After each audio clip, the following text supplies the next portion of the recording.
गांव के पनघट पर 4 औरतें पानी भरने आई। पानी भरते भरते वे एक दूसरे से बातें करने लगी। चारों के एक एक पुत्र थे। बातों बातों में उन्होंने अपने पुत्रों के गुणों का बखान करना प्रारंभ कर दिया। पहली औरत बोली, मेरा पुत्र बहुत सुरीली बांसुरी बजाता है। जो भी उसकी बांसुरी सुनता है मंत्रमुग्ध हो जाता है। मैं ऐसा गुणवान पुत्र पाकर बहुत प्रसन्न हूँ। दूसरी औरत बोली, मेरा पुत्र बहुत बड़ा पहलवान है। इस गांव में ही नहीं बल्कि दूर दूर के गांव में उसकी बहादुरी का डंका बजता है। ऐसा गुणवान पुत्र भगवान सबको दे। तीसरी औरत कहाँ पीछे रहती, वह बोली, मेरा पुत्र कुशाग्र बुद्धि है। उससे अधिक बुद्धिमान इस पूरे गांव में नहीं। लोग अपनी समस्याएं लेकर उसके पास आते हैं।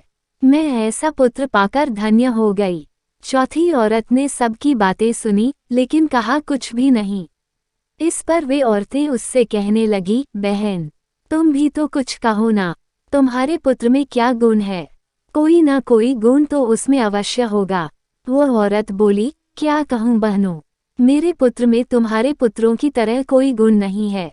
उसकी बात सुनकर तीनों औरतों ने गर्व ने अपना सिर उठा लिया। कुछ देर में सबने पानी भर लिया और वापस जाने के लिए अपना अपना घड़ा उठाने लगी। उसी समय पहली औरत का पुत्र हाथ में बांसुरी लिए वहां से गुजरा।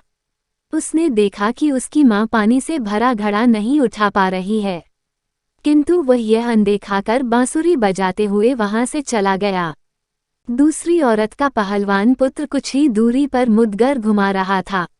उसकी मां कुएं से घड़ा उठाकर जैसे ही उतरी, उसका पैर फिसल गया। किसी प्रकार वह संभल गई, किंतु पहलवान पुत्र अपनी मां को नजर उठाकर देखने के बाद भी उसके पास नहीं आया और अपनी कसरत में लगा रहा। तीसरी औरत का पुत्र भी वहां से किताब पढ़ते हुए निकला। उसकी मां ने उससे कहा, पुत्र, मैं दोनों हाथों से घड़ा पकड़े हुए हूँ, ये रस्सी जरा मेरे कंधे पर डाल दे। लेकिन वह अपनी मां की बात अनसुनी कर वहां से चला गया।